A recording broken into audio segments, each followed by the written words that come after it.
Hello everyone. Welcome back to the channel. If you haven't been here before, my name is Rita.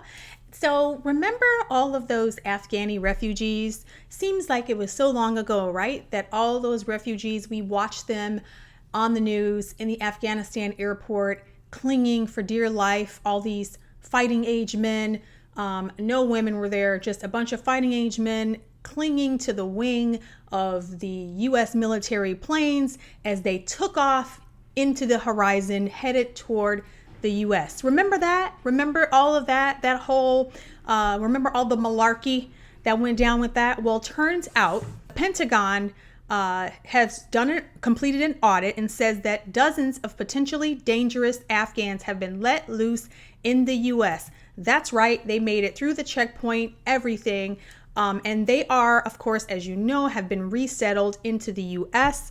And so the Defense Department's Inspector General reported Thursday, that would have been this past Thursday, February 17th, according to the Washington Times, that not only did Biden's handlers bring these security risks into the country, but now they have no idea where they are. It looked at a sampling of 31 security risk evacuees identified as of September 17th of 2021 and found only 3 could be located. Nor is it that likely to be the extent of the problem. Tens of thousands more names remain to be checked. We know tons of them have been resettled all over small rural towns in the U.S. You may not have known that, but yes, some were resettled in Kansas City, Missouri, some just outside of there in small towns, some were resettled in Michigan and Dearborn and other places, some were resettled in Wisconsin. More on that in a second. And most recently, a ton have been resettled in Loudon County. Loudon County cannot seem to catch a break. So apparently Biden's handlers has dumped 16,000 Afghan translators in Loudon County, but most do not speak English. I don't know what this translation is about, what they are translating, who knows, but they have been dumped into Loudon County. So Sheriff Michael Chapman of Loudon County, Virginia, got an unpleasant surprise recently from Joe Biden's handlers. On Thursday, the Loudon County Sheriff's Office published a press release, and that revealed that he was visited by Biden's team, telling him that he was going to be Loudon County was going to be accepting thousands of Afghan refugees. So here is the Sheriff's Office news release that went out on February 17th. Again, that would have been last Thursday. And what he says is this. Well, what the letter says is, on February 4th, 2022, the Loudon County Sheriff's Office received an unannounced visit by the Department of Homeland Security's Federal Protective Service, in which it learned that approximately 2,000 Afghan refugees per month were slated to arrive at the Washington Dulles International Airport during a window beginning as early as February 19th, that's a couple days ago, 2022, and extending to September 2022. DHS/FPS regional personnel advised the refugees would be transported by bus to the National Conference Center, where they would stay until their ultimate relocation elsewhere in the United States. DHS/FPS estimated that no more than 1,000 refugees per month would remain at the NCC, the National Conference Center, at any given time until September 2022. The refugees, for the most part, would enter the U.S. from Qatar. They would, DHS/FPS advised that the refugees will be provided cash and cell phones from non-governmental organizations and be required to remain on the NCC grounds. So, Loudon County, surprise, I'm so sorry this is happening to you, but yeah, and there's a reason why I'm sorry this is happening to you, not just about, we don't want to take anybody who in need in our country, and for people who are thinking, oh, you just hate refugees, or no. We're going to get into why this is extremely, well, obviously for the security risk that we just talked about, but there are more reasons why this is extremely catastrophic. So apparently, back to Wisconsin, you might not have known this, but when this whole thing first happened, a lot of the refugees were flown here and flown to Fort McCoy, which is in Sparta, Wisconsin. Now, if you don't know, Sparta, Wisconsin, again, a small rural town where there are only 10,000, the population is 10,000. Well, 13,000 refugees were flown there. But I thought replacement was a white supremacist conspiracy theory that is perpetuated by Tucker Carlson and Fox News. That's what they tell us, right? That's what they say. Yet it seems to me that they are settling all of these refugees, even the ones at the southern border and the ones that they brought over from Afghanistan. It seems to me that they are settling them, resettling them into rural areas. Now, mind you, a small town of 10,000. And I am pretty sure in Wisconsin, I'm pretty sure there's probably 98% white. So they dropped 13,000 Afghanis in the middle of rural Wisconsin with a population of only 10,000. So figure that one out. So here's what's been happening though, since they've been there. So Afghans were complaining to reporters about hard rice. Apparently, there have been reports from the personnel at Fort McCoy that they have had multiple cases of minor females who presented as married to adult Afghan men, as well as polygamous families. Also, the toilets is a problem. Apparently, they don't like to sit on the toilet, according to reports from personnel at Fort McCoy. So they have been standing on top of the toilets or doing their business outside because they don't like to have to sit on the toilets in the porta potty. Yeah, so that's happening. They don't like the rice. So they have been specially brought in basmati rice because they don't like the maybe Uncle Ben's or whatever they're giving them. I don't know. But that's happening too.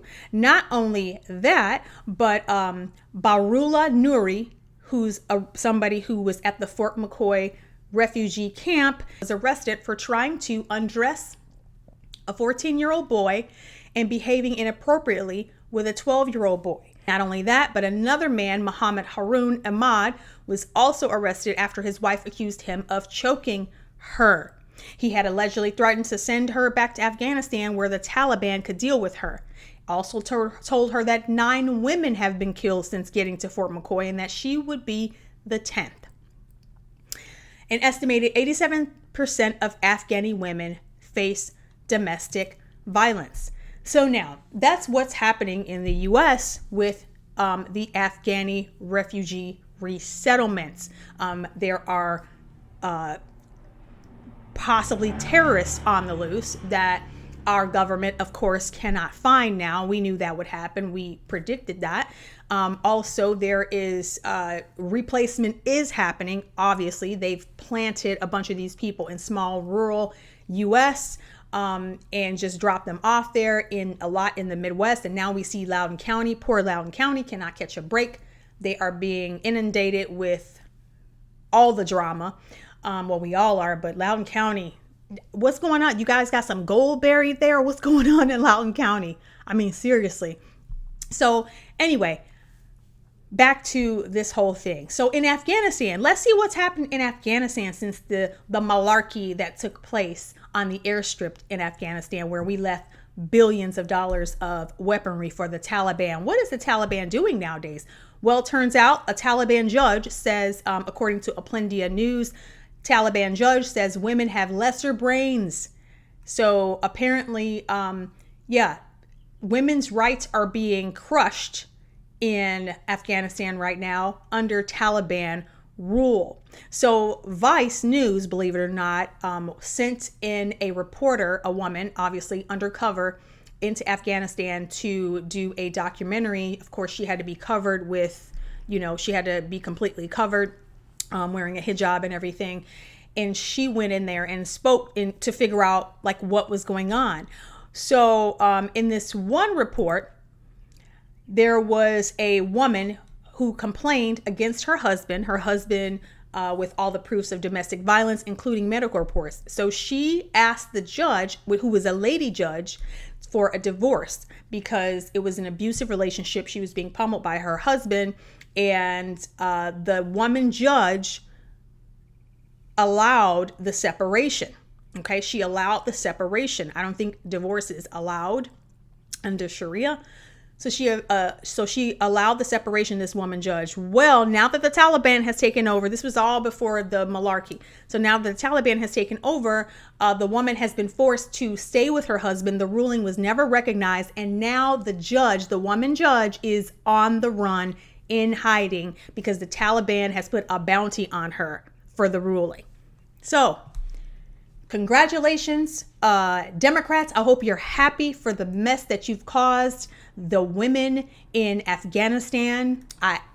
Congratulations. Good job. So what is happening elsewhere in the world with all of the Afghan refugee situation? Well, in Germany, an Afghan Muslim migrant stabs 3 people while screaming Aloha Akbar. Officials say it wasn't extremism, though. Of course it wasn't. So he apparently attacked 3 people randomly, stabbed him in a station, a train station or something. He kicked the first of 3 Uzbeks off the bench. The second he attacked with a knife and injured his hand. And according to the indictment, he shouted Allahu Akbar, which it means God is great. He chased the third man through the station, stabbing him 9 times and injuring his arm and hip. Now, that was in Germany. That was from an Afghan refugee that they put there. This next one is also in Germany. A woman dies from 28 stab wounds from an Afghan migrant who was staying in a refugee camp with his wife. His wife, who reports say wanted to leave him. He was 38. She was 23. She wanted to leave, said that she, wanted to separate, whatever. But he was not going to have it.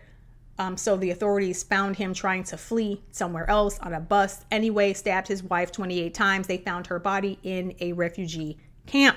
Why is no one talking about this? What is happening? Why are our leaders, while they're busy talking about men being able to get pregnant and have menstrual cycles and all this woke stuff, and this is what is happening while we're all focused, while hearings are going on in the House about Biden trying to nominate crazy district attorneys in every state to release criminals onto the streets. And there is so much chaos and confusion, which we know is nothing but the devil. But there is so much chaos and confusion going on here that nobody is talking about this Afghan situation, all these refugees being placed everywhere and resettled in small towns all over the country. Clearly, there is a plot, and I keep saying this, there is a plot to upend this society, not just to upend society, not just to upend Western values. There is a plot to terrorize the citizens of this country, because this is what this is doing. People are waking up one morning to thousands of refugees from all these different countries walking down their neighborhood street. This wouldn't be a problem if everybody had the same worldview. But let's not be silly and let's not be naive. A lot of these people who think they're just doing a good thing by letting a bunch of poor people in the country and helping them out, and because only a bunch of very arrogant, narcissistic people would think that you just throw money at everything to fix it. What they don't realize, or what they refuse to acknowledge, is that people have cultural differences. People come from different places. Not a lot of people don't have the same views as the West, and they know this. The views are not the same. This is why all this stuff is happening. They don't have the same views. Sharia law is a different law, and it governs Afghanistan. Women are in hiding over there now because of their belief system. Do you think for 1 second that these people are going to come over here and all of a sudden change their beliefs? Do you think they're just going to drop a step on land and say, I'm in the land of the free. I'm free now. No, this is like, happy birthday to me. I am where I wanted to be. Now I can act out whatever they had, whatever commitments or promises, covenants they've made to the people, to their religion or whatever. You think they're not going to act that stuff out here? The culture is different, as we've already seen with some of these reports from people who are working at the base in Fort McCoy in Wisconsin. I wish people would realize that. So the culture is different, not just about, clearly it's not about letting brown people in, obviously. What it is about, though, is letting people in who have vastly different belief systems, a belief system that says it's okay to do a lot of the things that we think are heinous and terrible and horrifying. They are dropping them off in our country, letting them loose in neighborhoods. That's what's going on. So this is no conspiracy theory. This is actually happening. Okay. The replacement thing, it's actually happening. This stuff is going on. So why they try to tell us that, well, first of all, nobody's even talking about it, but why they try to make us think that there's nothing happening. It is, and it is a plot to destroy this country from the inside and from the outside. That's what all this refugee stuff is. It's not simply about just, we just want to let you know they don't care about these people. They don't care. Leftists don't care about these people. They just want to let them in because they're trying to tear this country down. They're actually trying to rain terror over the citizens. That is what I do believe is happening. They're doing it in such a way, though, in this way, in a conniving way. They're doing it in a diabolical way. What can we do about this? I'm going to have some difficult words because what I think is two things. From one perspective, this is what we're going to have to do.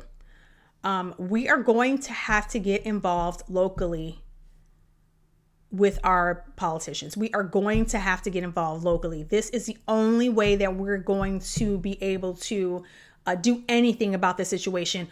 I don't want to hear anything else about like presidential campaigns and all this stuff. Like, that's all fine and good, but this stuff is happening locally. Those 13,000 people that got dropped off in a rural town in Wisconsin with a population of only 10,000, and now they outnumber the population that's been there for who knows how long. So that's local. This is real. All I'm saying is we have to get involved locally. Unfortunately, governors like Governor Evers in Wisconsin and other ones are gleefully sending out newsletters to their constituents, talking about how great it is and how much money they're going to give them, and they're going to supply cell phones at taxpayer money that they're giving to all of this, all these people. But we have to get involved locally. And I don't even like the idea. Recently I went to a meeting and it was so unproductive and really disheartening, and people just complained about the election being stolen and all this stuff. And it's like, yeah, we know, but we're beyond that. Like, while we're focusing on things that have happened, I mean, they are throwing snowballs at us left and right, and we are getting pummeled because stuff like this is going on behind the curtain, behind the scenes, and we have no idea because we're being blasted by all this other crazy stuff. We got to get involved locally. That's number one. Number two, they're here. They're here, and there's nothing we can do about it. I have not seen any in my area yet. I'm sure it's only a matter of time, or that I know of, but they're here. As a Christian, we have got to make sure that our hearts don't become hardened toward these people, because at the end of the day, our government are the ones who put them here. They didn't even bring the visa holders, the translators here. They brought all the others here with no identification, nothing. They brought them here and dropped them off next door to us. They did that. These people didn't do that. We are going to have to be sure that we share the gospel with them. That's number one. We have to. We have to tell them about Jesus. We have to.